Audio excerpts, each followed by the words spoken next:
So, yes, this is the viral video that has been going all around TikTok, Instagram, Facebook, Reddit with the psychotic, schizophrenic roommates and family, and what they did to my daughter, and how I had to step in.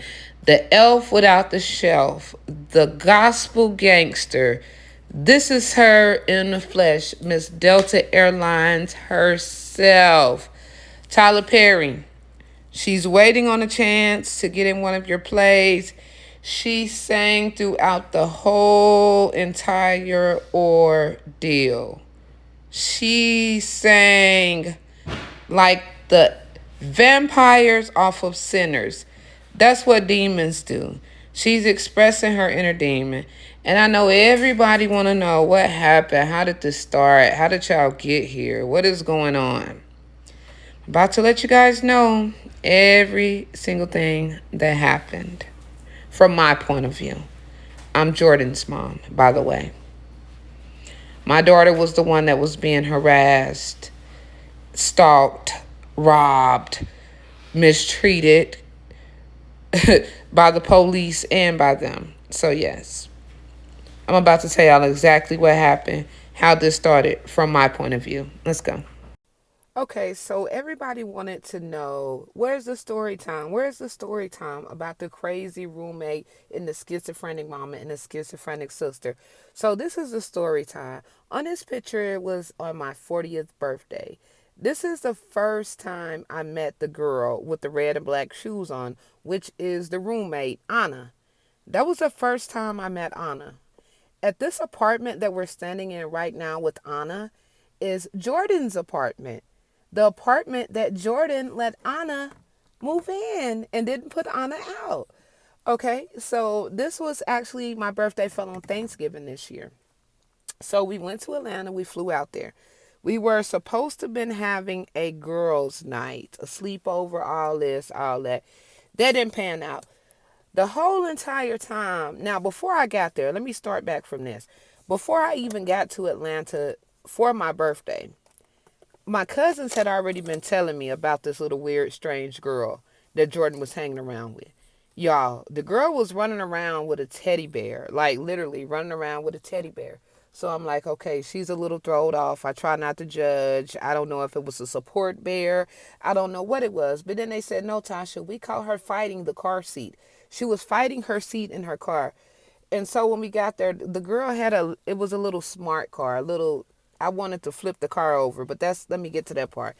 Anyways, so this is the first time I met the girl, and this was the day before Thanksgiving because my birthday was on Thanksgiving.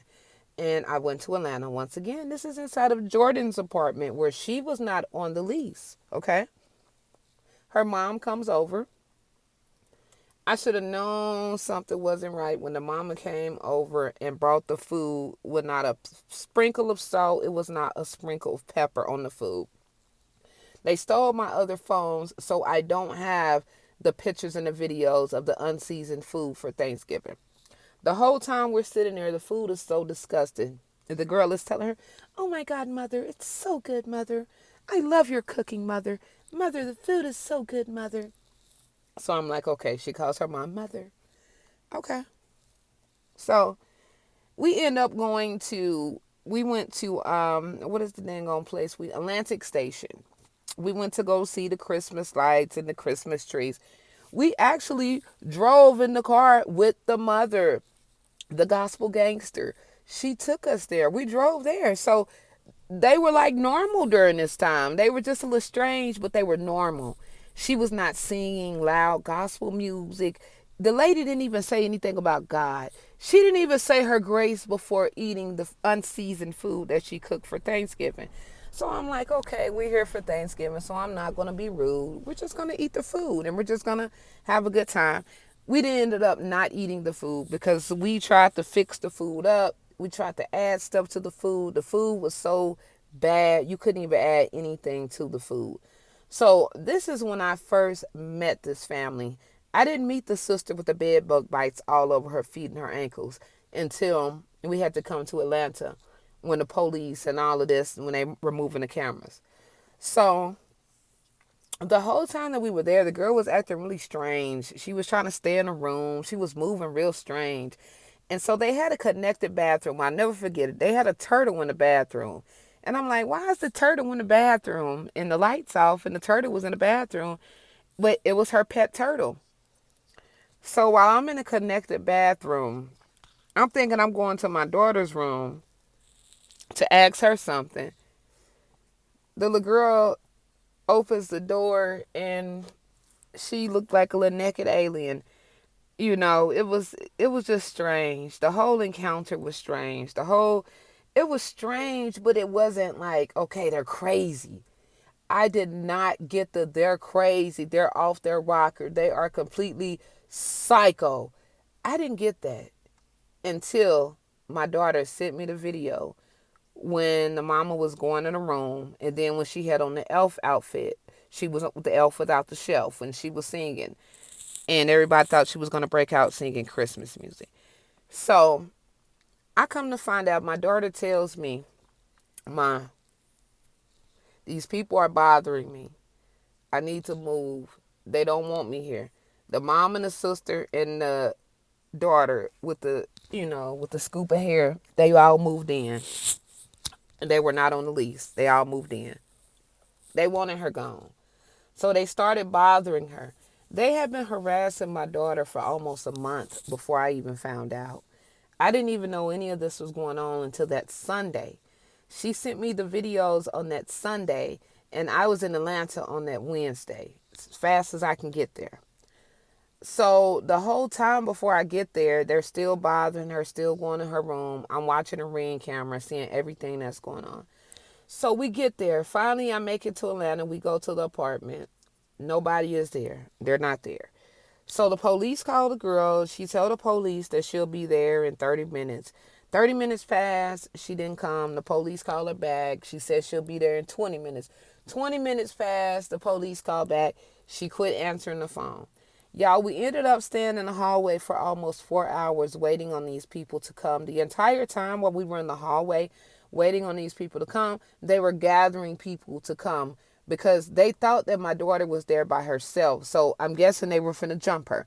They went and got all of these people, as y'all seen on the video, when they pulled up in the hallway with all of these people. It was just three of us. They pulled up with a whole army, right? So all of this go on. The police, only one police officer, I don't know his name, but shout out to him, salute to him. He was the best police officer in the city of Atlanta.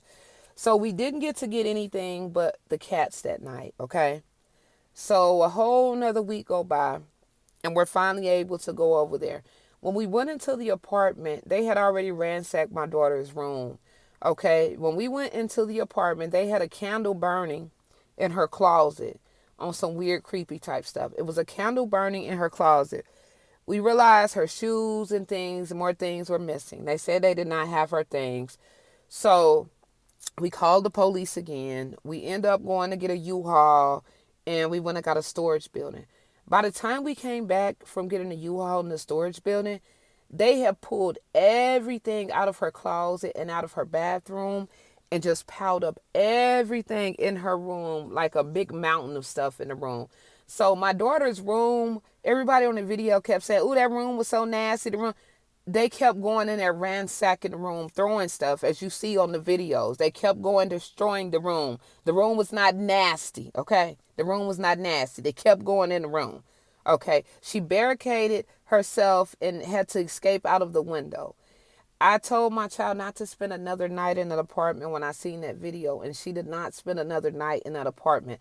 Had I known this was going on a long time ago, I would have been here. Once again, my daughter did not tell me this was going on until Sunday. I made it here on that Wednesday.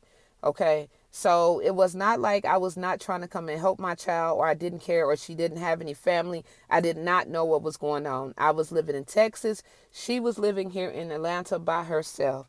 Without everything that's going on, we finally were able to get her things out of the place. We were finally able to get her stuff.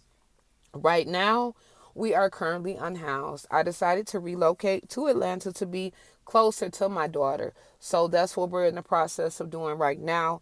Um, you know, if anybody want to help us out, we appreciate it. We do have a GoFundMe that you guys will be able to find that link. I'll post the Cash App, the Apple Pay, the PayPal. Yeah, we begging a little bit or whatever. But I did just relocate with just the things that I had. I came here, I saw that my child needed me, and I said, I'm going to stay.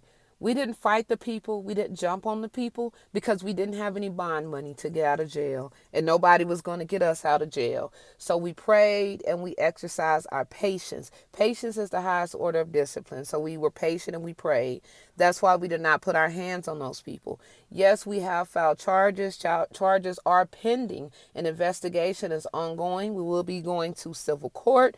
That's a whole nother process. We do have to get the funds, but we did file criminal charges for the trespassing and the destruction of property and all of the threats to put the cats in the oven. I just want to say, if anybody run into this family, go the other way. Go the other way. Do not befriend this family. This is not a family that you want to befriend. They're all weird, creepy. They like a sicker version of the Addams family.